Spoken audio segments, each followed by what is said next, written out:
pastors that I really appreciate his ministry is Pastor Brian Keffer in Fort Francis. He has made a very significant effort to pull together the people of any background and every background to feel free to come and together and talk about matters of faith and life. It's just wide open. And he says he has 30, 40, 50 people who are faithfully coming out, and they're all different backgrounds. And they just dive into topics of faith and life from very different perspectives. And he says he's totally enamored by the way in which people are connecting. And they're going beyond boundaries that normally we put up in that case. And so he's become Mr. Community Pastor because of it. And I really applaud him for that. I think he's done a yeoman job showing us how to get out of the building and into the people's lives and allow for conversation. And surely there are times when we also then will tell our story of grace, and people will be moved by that, and some won't, but we might learn great things from them as well. Absolutely. But we don't need to be too controlling, I think, on those conversations. They're needed in this pluralistic world we're in. Our history is a living one. And it's a story that we choose to tell. It's a story that we choose to tell about the people and the events.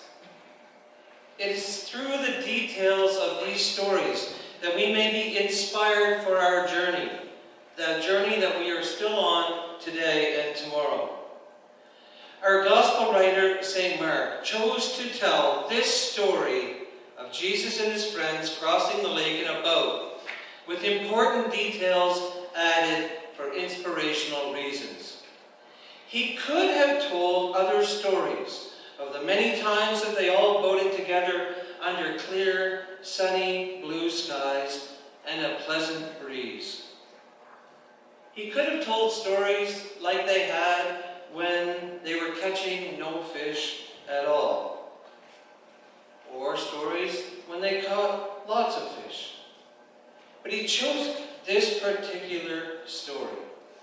And he chose to tell about a journey on a dark and a stormy night instead of a sunny blue sky day when they caught lots of fish. He tells this story for very good reasons. When everyone but Jesus had given up in panic and in fear, and they even blamed Jesus for not caring. We learn that this was far from the truth.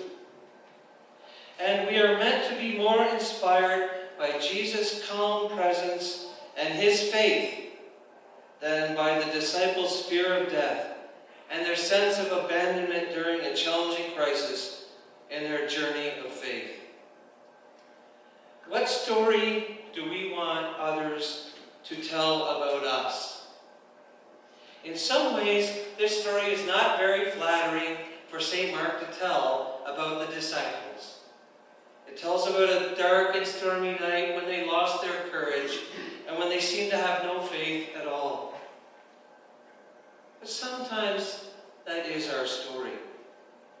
But we are meant to be not inspired in that direction, but to be inspired by Jesus' sense of calm and peaceful trust on the journey. That's why the story is told. We learn more about ourselves over all these years and of one another when we go through rough waters by night than we do in all those breezy, bright summer days of our life. We learn about how much or how little we matter to each other, and whether or not we are motivated by fear or we are motivated by trust and faith.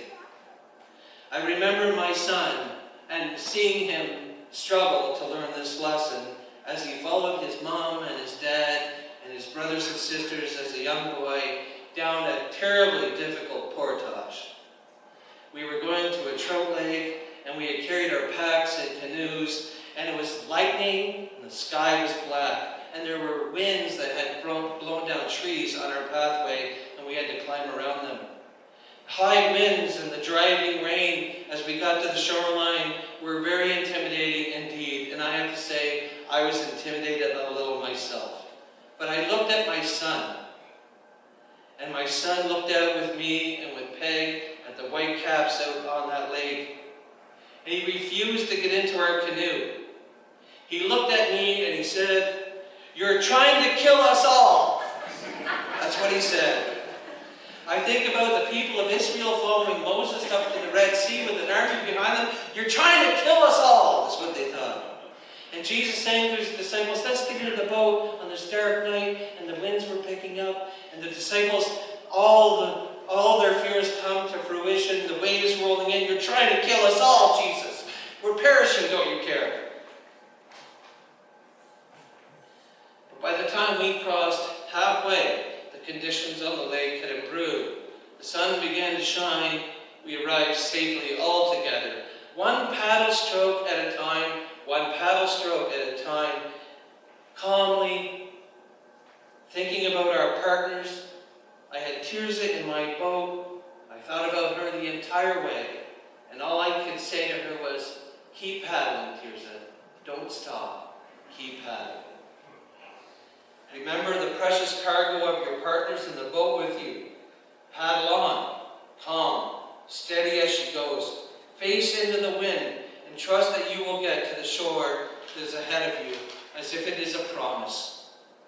This is the journey of faith that we, the crew of Zion Lutheran, have been on and that we continue on.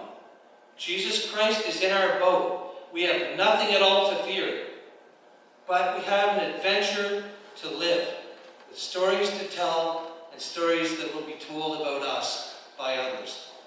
There are some who have stepped from the boat into a new shoreline, the new shore that God has promised to all of us, of God's eternal and mysterious making, one of milk and honey beyond measure, where the tree of life is growing for the healing of all the nations and all who step foot there, where pastures are green, and beside those still waters the Good Shepherd leads us.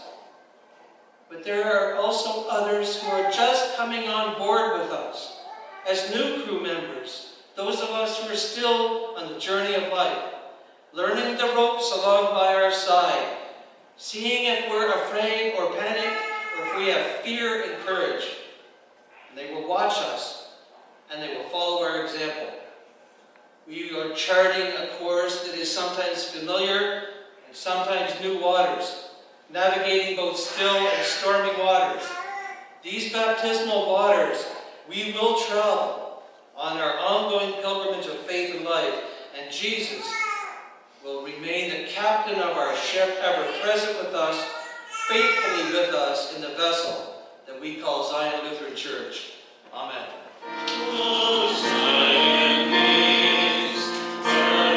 Share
Keep us as a people of trust and faith, that as you are present, you will always calm our fears as you calm the troubled waters before us.